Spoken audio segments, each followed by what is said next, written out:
টাকা, 20 টাকার পুরানো নোট,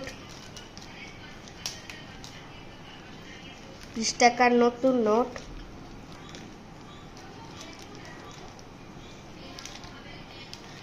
100 টাকার নতুন নোট, 200 টাকার পুরানো নোট,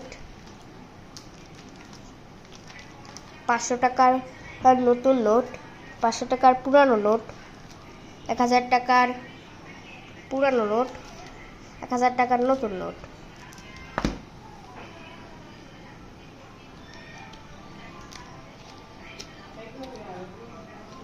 এটাই আমার কালেকশন।